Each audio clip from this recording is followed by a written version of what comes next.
Episode 306, Betsy Pepine, real estate entrepreneur and author of Breaking Boxes. What's your favorite mistake? I've got so many to choose from.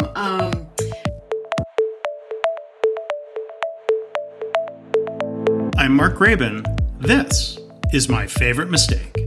In this podcast, you'll hear business leaders and other really interesting people talking about their favorite mistakes. Because we all make mistakes, but what matters is learning from our mistakes instead of repeating them over and over again. So this is the place for honest reflection and conversation, personal growth, and professional success. Visit our website at myfavoritemistakepodcast.com. To learn more about Betsy, her company, her book, and more, look for links in the show notes or go to markgraban.com/mistake306. Hi, welcome to My Favorite Mistake. I'm your host, Mark Graban. Our guest today is Betsy Pepine. She is a serial entrepreneur in real estate, owning several companies, including a real estate brokerage, a property management firm, and more. She's written her first book. It was published last September 2024. It's titled Breaking Boxes, Dismantling the Metaphorical Boxes That Bind Us. Betsy runs a robust real estate team that the Wall Street Journal has consistently recognized among the top producing in the United States. And she's endorsed by her mentor, the real estate mogul, Barbara Corcoran, who you might also know from Shark Tank.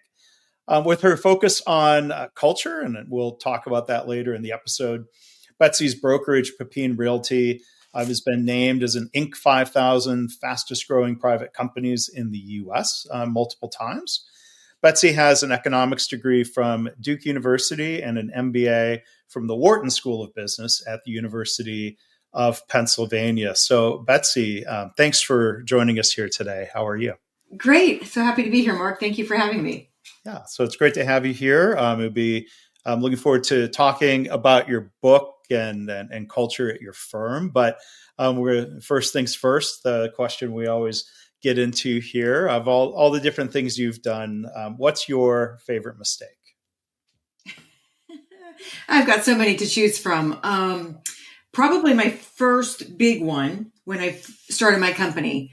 I started my company, my brokerage, and I had no plan. I just knew that I wanted to not work for somebody else. And so I went out on my own and started working. And over the first maybe 2 years, slowly agents in the community asked if they could join me and basically hang their license with me, which was fine. But I was very clear. I don't offer anything. I'm working out of my house. I have my broker license. In Florida, you have to work under a broker for at least 2 years. So I was very, I think, transparent up front that is all I was offering.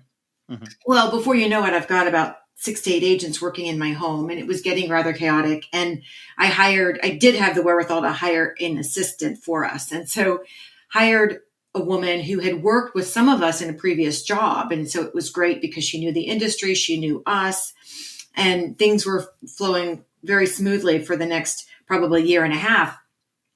And by that time, I was really getting to a point of burnout. I hadn't had a vacation in a long time. And I'm a single mom, and my girls and I felt like needed to go away. And so I booked a cruise for us. And 2 days before the cruise, I sat down with the assistant because this was the first time I was leaving my company to anybody. And there was a lot of things I needed to make sure she could undertake, especially because this was at a time when internet on the cruise ships was not as great as it is today. And I was very worried that I was literally leaving my baby with her. And so we go to meet, and she's like, before you start, Betsy, I got to tell you something. And I said, you know what? And she said, I'm leaving. Oh, and no. I was like, oh my gosh, like stunned, didn't see it coming. Yeah. And I was, like, please, tell me why. And so fortunately, she was very honest with me. And she said, there's 3 reasons. She said, we don't have a sense of family here. I don't see a path for growth for my career. And I don't see an opportunity to give back to the community.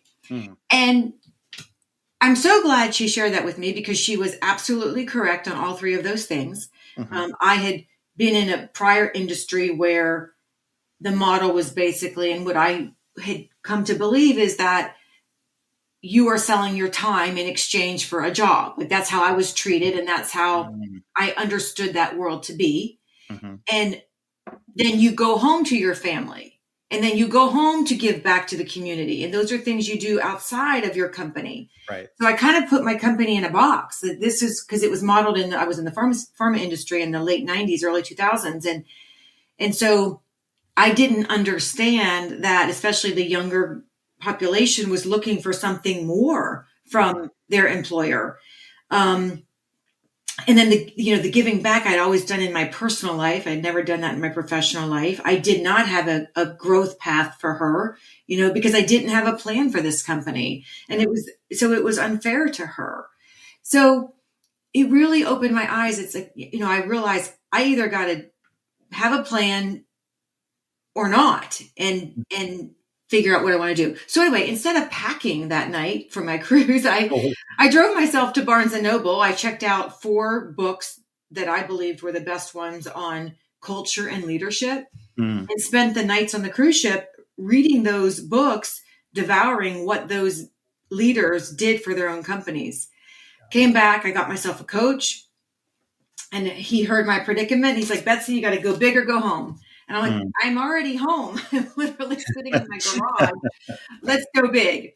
And so the mistake was, and I don't believe in really mistakes. I call them learnings in our company, but it was not having a plan.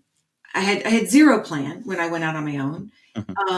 And I lost a great employee because of it. But looking back, it was the best thing that ever happened to me because it really forced me to figure out, what did I want to be when I grow up? What did I want this company to be?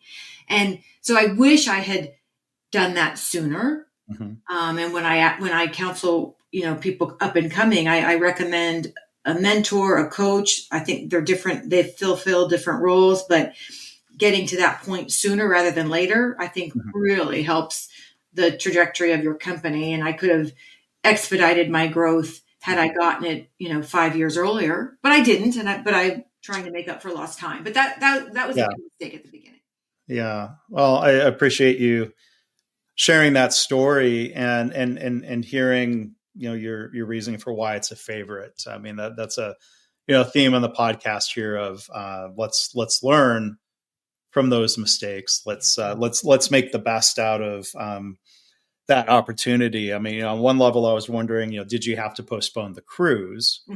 Like, what was the short term keep the company going while you were away plan? Did the assistant stay on? She did stay for 2 weeks. She was going to one of my biggest competitors, which really I really had a turmoil because I wanted to release her because of the nature of our industry, but I just didn't feel like then I would not have had to go on. I couldn't have gone. I didn't feel like I could go on the cruise. And it was important for my girls that we go, my daughters, for us to go on the cruise. And so I did let her stay the 2 weeks and I did go on the cruise.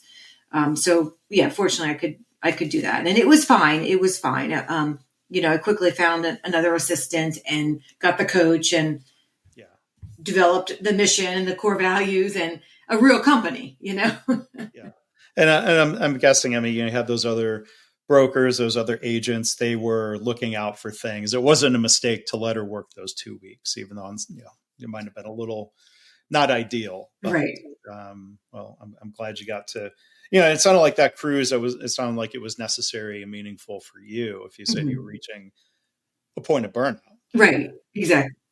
And my girls and I had not been on one in several years and we needed to get away. So it was perfect. Yeah. Do you remember offhand or what some or all of those 4 books were? Yeah, I do, because somebody asked me that the other day. It was Entree Leadership with Dave Ramsey. It was the Zappos book. It was The Nordstrom Way. And then there was, I don't remember what the book is called, but it talks about the Ritz-Carlton, how they... Okay. Service experience. Yeah. Okay. So did the 3 points that the outgoing assistant made about what was lacking, did that become a pretty direct playbook of repeating it back to you, creating a sense of family, creating paths for growth. Yes. I Yeah. know philanthropy wise, you've done a lot to create opportunities to give back, but yeah, I'd be curious to, to hear if you could kind of talk through then what those steps were to try to put those elements in place, if not more, in terms of building a different culture. So, well, we didn't have a mission statement. We didn't have core values. And so I created them the first go around myself. And they were truly like my core values for my life. And and family was one of them. I mean, was so important to me as a person. I just never connected the dots between, we could have a sense of family internally as well and within the company. And so that was just sadly an earth-shattering idea to me. It had never crossed my mind before. So family is one of our core values. And we look at that as everyone in our company is a family. We are also very inclusive of their families. Our clients and customers, we treat them as family. So we've really taken that term family and used it in a variety of different ways. Everyone's always invited. Like, you don't have to ask, can I bring so-and-so? Or, and you see kids in our office, you see pets in our office, you see grandparents in our office. It's just a really nice feeling now. So that's how we address that one. Yeah. The giving back, I've always had a service heart. So I just brought that into the company. That was a very easy one for me to fix. And in fact, I loved it because then it freed up some of my personal time because I was always doing it on my off time. And so creating these opportunities for all of my agents and staff was wonderful. And we ended up, that service was a core value. And several years later, we ended up changing that core value to impact, because the whole reason we do service is to have an impact. And then when we made that core value switch from service to impact, we also created the nonprofit because we really wanted to funnel our service into something really meaningful. And so we created a nonprofit that addresses the affordable housing issue in North Central Florida. And we build housing for cost burdened families in our area. We live in the highest cost burdened county in the state of Florida. And so we've been able to, with the support of the community, been able to help address that problem. So that's been really wonderful and rewarding for me personally, and for my agents as well. And then in terms of career paths, yes, because what we've done is we love to cross train so that it's almost like everybody has a vacation buddy internally, agent wise, but we try to do that with staff too, so that there's another person in the company. They may not even be in their department, but they know how to do that role so that they are helpful when somebody's away unexpectedly or expectedly. But then we also have, it's been wonderful to see. So because we have the real estate brokerage, we have a property management company, we have a title company, we have a real estate school, we have the nonprofit. So sometimes it doesn't work out in one area. They recognize they're on the right bus, but not in the right seat. We don't have to rehome them outside of the organization because normally there's another role they can fill within the organization because we have so many different entities under one roof. We also we've created, because we recognized just being in the agent role, there's a cohort of people that would make great agents, but they cannot tolerate, for a variety of reasons, going from a W-2 steady paycheck to a 1099 where income can be very variable, especially in the first 2 years. Right. So we created the salaried agent role, and they can come on board as a salaried agent. And so it's wonderful because I hated losing people that had showed such great potential, but either they didn't have the confidence in themselves or financially they really just couldn't do it. And we've created that role so that they can then transition from the team agent to a team agent. And then if they want at any point in time be an independent agent, they can.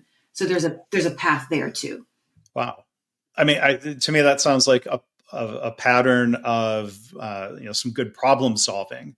My engineer brain is hearing of like, well, we had some sort of problem. Here was the situation. And well, then here's what we developed to do about it. Instead of just saying, well, that's the way it is, or being victim to that circumstance forever. I appreciate, hearing those stories of that creativity of, like, in particular. I mean, how rare is that to have someone in a salaried agent? It's It's very uncommon in our industry. Almost unheard of. Yeah. Okay. Yeah. But I like to look at I love to see like gaps and be able to fulfill that with a solution. Yeah. And even though I do make a lot of mistakes, I feel like I'm very good at making mistakes, but also learning from them. Mm-hmm. And I do believe that's how you advance. The more mistakes you make, because that's how you learn. I do not learn staying static and being comfortable. And so unless I'm trying new things and learning from them, I don't feel like I'm growing. Yeah. Yeah. So then with the brokerage firm, I mean, how many people do you have working for you now? I'm sure you very quickly had to get out of the garage into a real office. Kind of paint a picture. I'm curious how much you grew beyond that point or continue to grow. So we're right now, we're probably at about 50. Right before COVID, we were at 75. We kind of ebb and flow with, like, some agents get into the business because of the market. Sadly, I don't think that's the reason you should get into real estate at all. But so we kind of ebb and flow with the market. I'd say our sweet spot is probably 75. I feel like when we were at 75, I was starting to not know people's names, and that bothered me, and just personally. So I feel like that's probably the sweet spot. Yeah. So what is in your view the best reason to get into real estate? Is it you mentioned earlier having a service heart, and that could mean nonprofit service, but in general, like, I think when I've bought homes, I think the best agents have a great service orientation, and of course they're making money in the process. Yeah, I mean, nurses and teachers and law enforcement, they make the best agents because they truly have a heart of gold, or they're in it for the right reasons. You don't have to love houses. In fact, I tell people, if you're getting into real estate because you love houses, don't, because you'll become disillusioned very quickly. The houses that you see online, that's not how people live and on the television shows.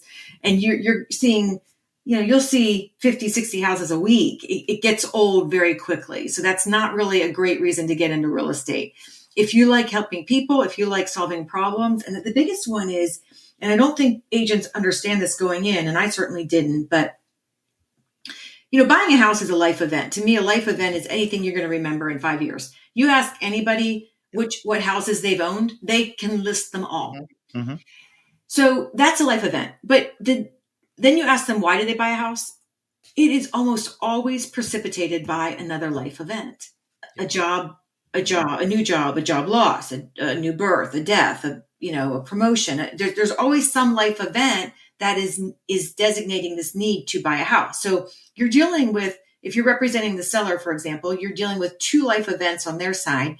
Then you're negotiating with the buyer, who is also facing two life events. Yeah. So 4 life events in every transaction is incredibly stressful for those individuals. So your real role is to reduce the stress. Truly, you are in customer service. You're trying to take the stress off of this family or person and make it a smooth transition. That is the goal of a real estate agent, I believe. Yeah, well, that's nicely put. When it comes to culture, you've started these other companies. Are you aiming for those same elements of culture and values to be pretty consistent across the different companies, or are some of them by nature a little bit different? They are all under one roof. Mm-hmm. We have one large company meeting every Tuesday. Everyone's in the meeting. So we treat it as one we treat it as one large company. Okay. So yes, so all of the values are the same. The mission statements are a little bit different, but the core values are the same. Okay. Yeah. And so then there's sharing and learning across different segments of the business. I mean, it's like a family of companies. For the most part, it's very similar logos, very similar, colors, very similar exterior facing marketing. Mm-hmm. So there's a lot of cohesion. Yeah. Okay. And then I know when we talked before, you had shared one thing with me about your culture I wanted to bring up again when you talked about you being good at learning from mistakes. Tell us about the mistakes that are shared in that weekly Yeah, yeah, meeting. yeah.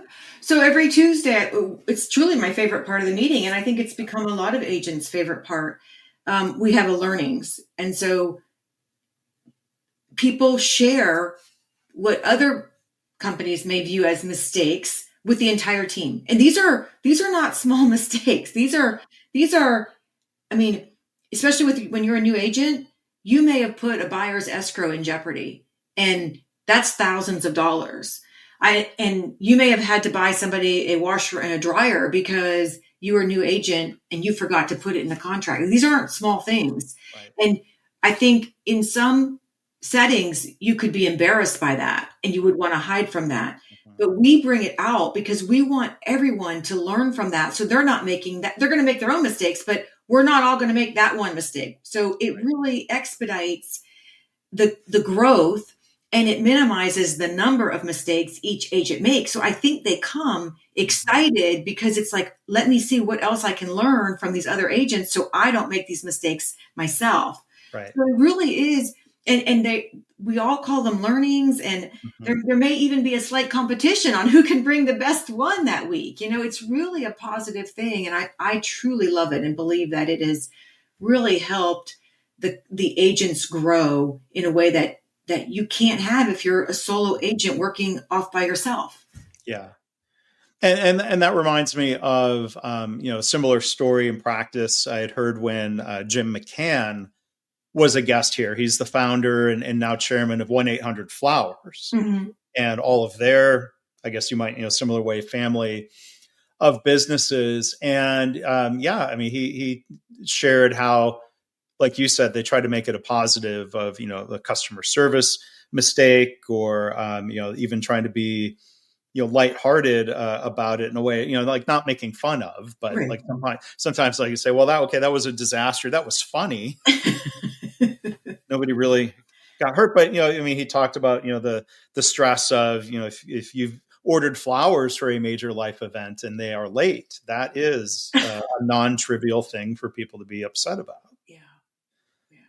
So I love hearing your take on that. And I want to ask you as a leader, I've seen in different settings where even if we're trying to have a blame-free, positive culture about mistakes, a lot of times people still put a lot on themselves. They Mm-hmm. they might be harder on themselves than you or somebody else might be on them. So I'm wondering, or I'm curious when you think about just coping with how people might feel about Mm-hmm. making a Mm-hmm. mistake or being involved in a mistake. As much as you try to make it a positive, that can be hard for people to Right. be comfortable with still. Yeah, especially in this role, because a lot of people have come from more, I don't want to say stable, but more predictable environments. There are so many different moving parts in a transaction. So it's just the more my staff and I can normalize it for them, Mhm. the more they let themselves off the hook. I mean, it's not like we're saying go make a ton of mistakes by any means. And in fact, we do have a process that we do have the three strikes and you're out. If we truly believe you're being careless and you're not really thinking, that's different. Um, but we normalize it as best we can because some of the top agents have made some and myself included. And I go into that meeting and I tell everybody, even in the role that I'm in now, the mistakes that I make even to this day, Mhm. because we're human and we will make them. Yeah, yeah, and I think it's really powerful. Or I've experienced how powerful it is when co-founder or CEO or somebody in a leadership position leads by example that way. And I mean, I agree with you. There's gray area where maybe somebody just isn't suited for a certain job that requires an attention to detail. And maybe they're a good person, they're a good employee. Maybe you find a different role, for them. There are different things you can do. But one thing I heard you saying basically was, being open about these mistakes and learning from them reduces the amount of mistakes that are happening. Where I've heard leaders there are still people, generally not the guests on this podcast, but there are people out there still that are in the camp of saying like, well, I have to punish mistakes. Otherwise people will just make more. And I think like you were saying, I think we're on the side of this where you'd say, well, when you punish people unfairly, then they hide and cover up things. And then more mistakes happen. We just don't know about them. We can't learn about them. I'll get off my soapbox there. Right. But, Right. I believe that too. Right. The other thing I do for myself, and I encourage my agents and staff to do this, is whenever I'm in a situation that I don't want to find myself in again. Now, it could be a mistake or just something I don't want to find myself in again. I say to myself, Betsy, what could you have done so that you're not here?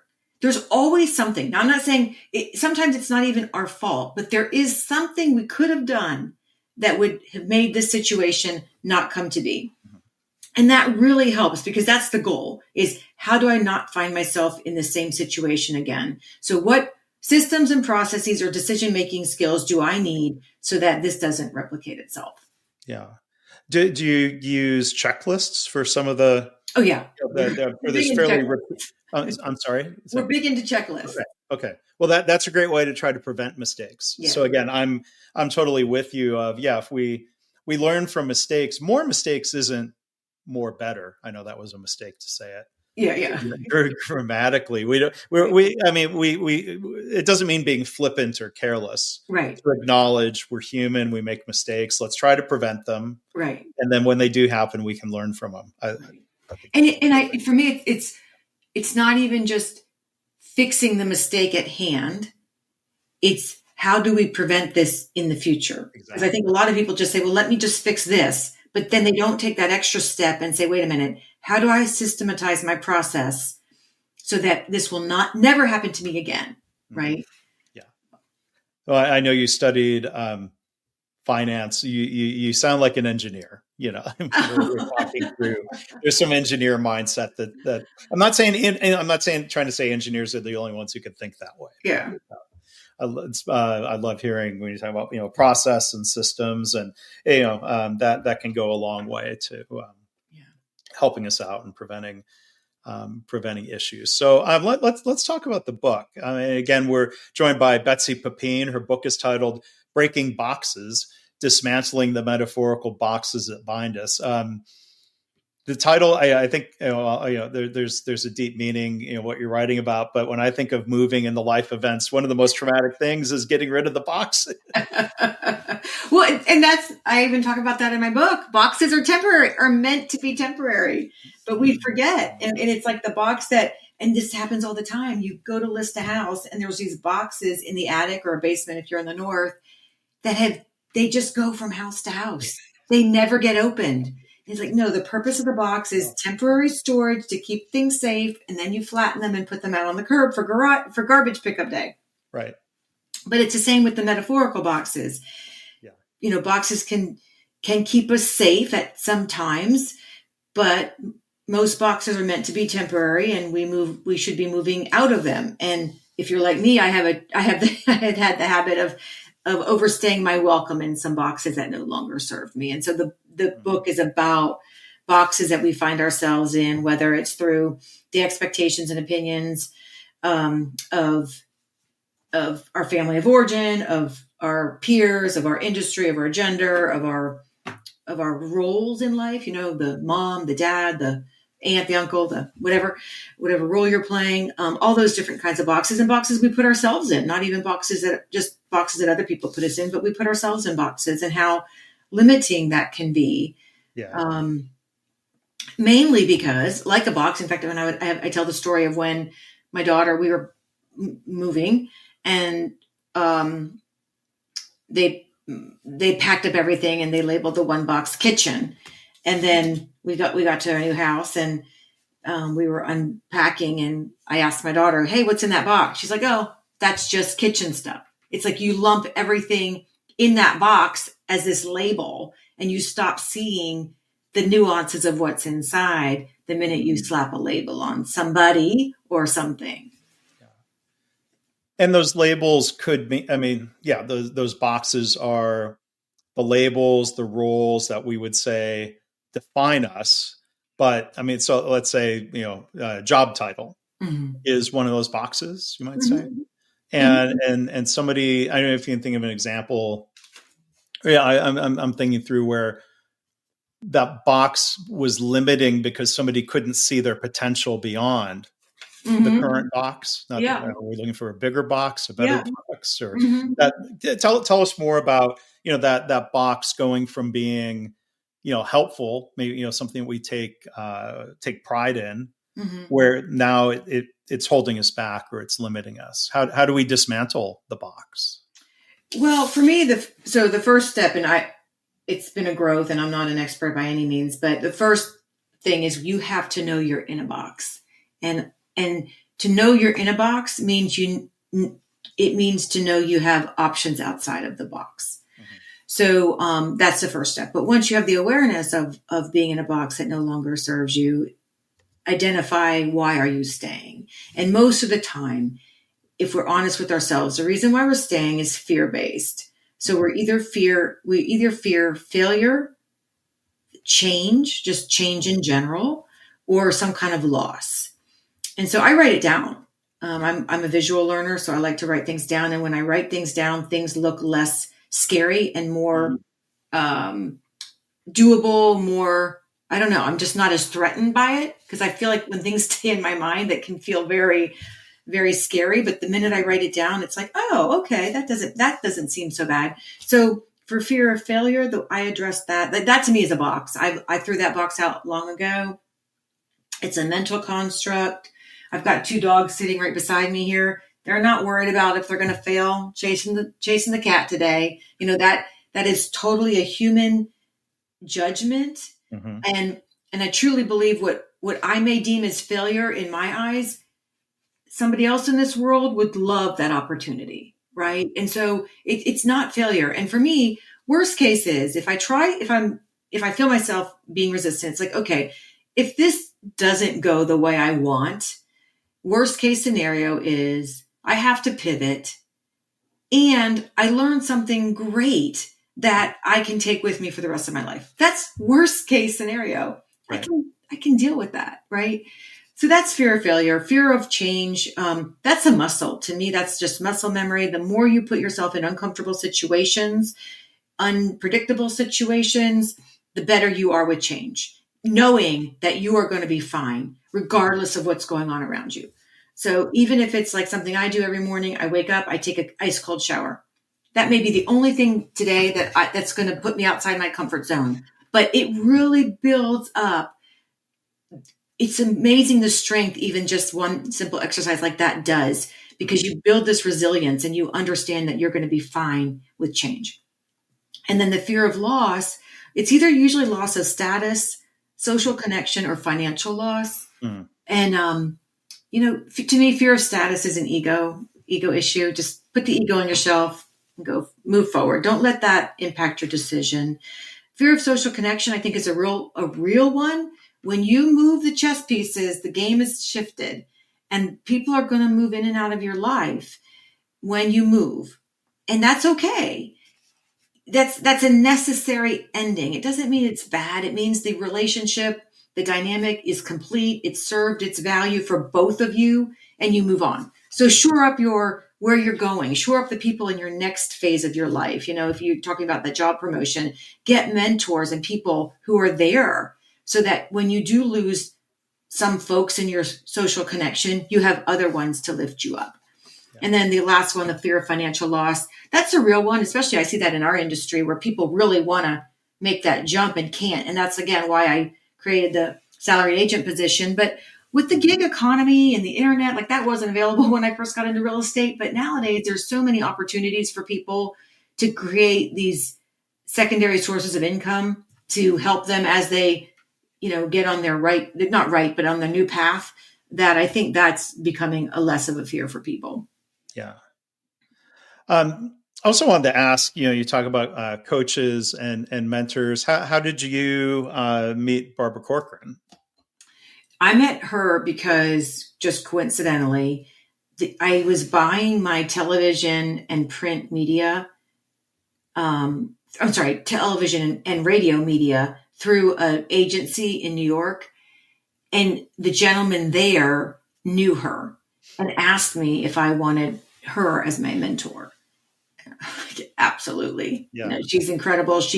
Her whole first career was in real estate. She built her brokerage up twice. She was a single mom. We had so many parallels. Oh, So I really admire her. She's now, I think, 76 and just going strong. And so it's been a really rewarding thing for me in my life. well, that's great. So, I mean, our most recent episode here, you have a connection to someone who's been on is she still on Shark Tank? I know she was there from the beginning. Yeah. She's been one of Season 16 or 17. I haven't watched the show as much in a while, but the very first episode of this podcast, Kevin Harrington, who was on the first season with Barbara, he I don't know why he was only on the show the first season. He was credited as being love it or hate it, the inventor of the 30-minute infomercial. Oh, wow. Different background than Barbara's, but I think from the beginning to talking with you, I love hearing these patterns of successful entrepreneurs and business owners like yourself who can recognize, hey, we didn't get to where we were by being perfect. Mm-hmm. Yeah, you can't. I don't think that's possible. I think the most successful people in life are the ones that have failed the most. And learn how to bounce back from it. Correct. Right. Yeah. And, unfortunately not everybody does that, but I appreciate, you and others shining a light on that example and reminding people, don't be too hard on yourselves, because sadly, sometimes people are in a job where they're not getting that kind of support. They're not working for a boss who shares those mindsets or the culture that people like yourself have. So I really appreciate hearing it when I do. Well, maybe it would be good to hear a little bit, as I'd mentioned, your philanthropy initiatives, and I know there are some themes and causes that are important to you. If you can tell us a little bit about Pepine Gives and some of the things you support. So Pepine Gives is our 501c3. It's a nonprofit. We raise money through a variety of different ways: grants, online giving. We hold community events. We've got a huge golf tournament every year. We've got a huge pickleball tournament every year to raise money. And then we have a partnership, an alliance with Habitat for Humanity, and we build homes with them every year. We invite the community to come out because we want everyone to participate on the build days. Mm-hmm. And so it's not just restricted to our agents and staff.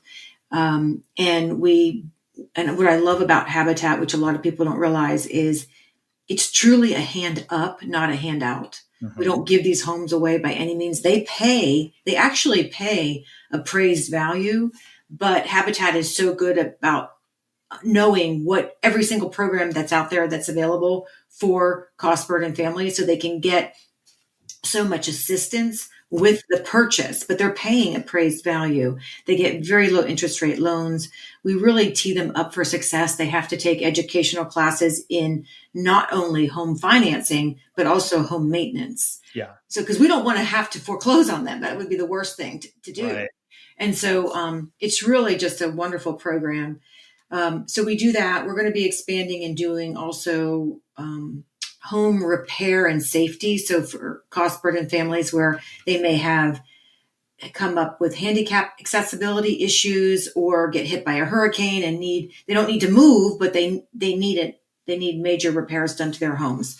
So we're going to be expanding our program to accompany that cohort of cost burden families as well. Mm-hmm. We also do other volunteer initiatives in the community. We ask our agents and staff what they're passionate about. The large focus is on housing, because that's where we live and breathe every day. But we also try to address the needs of the people in our organization. So if, for example, we had somebody very passionate about the equestrian community, and so we went and painted horse stalls for the there's a horse rescue. Mm-hmm. So we do that. We do a lot of pet rescue. We do a lot with homelessness and feeding the homeless. So whatever our agents bring to us, we're very open to helping those other initiatives that we may not even be aware of. Mm-hmm. Yeah. And it says in your bio, one other thing that a couple of guests have brought up on the show is, it's either a business mistake or societal mistake to make it difficult for people released from prison to get back into jobs. Yeah. Tell us a little bit about, that issue in particular, working with women. Yeah. So that's always been an interest of mine.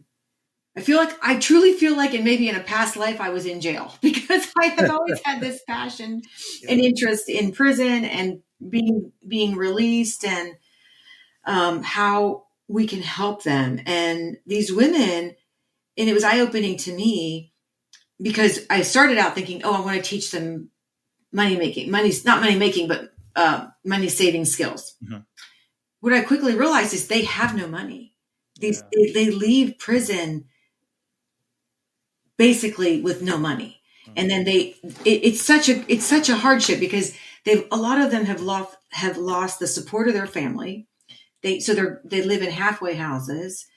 They don't have cars. So to get I didn't realize how all this is intertwined, but you need a car especially in a city like ours where we don't have this strong public transportation. So you need a car to get to work. Mm-hmm. So it's just it's so convoluted. So right. I started out teaching financial peace to them, which is a Dave Ramsey course, which I absolutely love and teaches you debt-free living. But we can't, and he's it has all these steps, and we really couldn't get past a certain number of steps because they just they can't fathom too far ahead of them. So I still do that, but then I also try to teach them life skills. How do you build a life?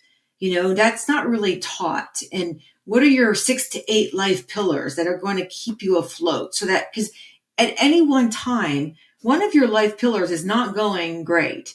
And if you're in fact, I had a really real example of that when I was in my 30s.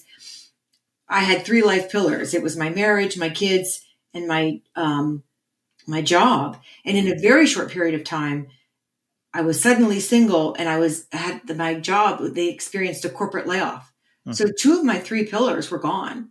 And when you're sitting on a 3-legged stool and 2 of your legs go out, you land on the floor. Yeah. So I understand what happens when you don't have a solid foundation. And so now my focus is more on how do we build a life? And, talk to me about your life pillars and what's important to you. Health, finances, career, friends and family, a hobby, spirituality, giving back, and trying to let them see the different facets of a life and how can we build each of those up so that when the one leg is not acting the way, you want it to, you're still going to be okay and stay afloat. Mm. Wow. Well, Betsy, thank you for all the work you do there. And thank you for everything you shared with us here today. I think it's really inspiring and a lot of practical advice, and I appreciate you sharing that with all of us here today. So again, Betsy Pepine has been our guest today. Her book is titled Breaking Boxes, Dismantling the Metaphorical Boxes That Bind Us. You can go buy it now, and I'll make sure there are links to Betsy's website and LinkedIn profile in the show notes. BetsyPepine.com is the website. Betsy, thank you so much for taking time and being with us today. Thank you, Mark.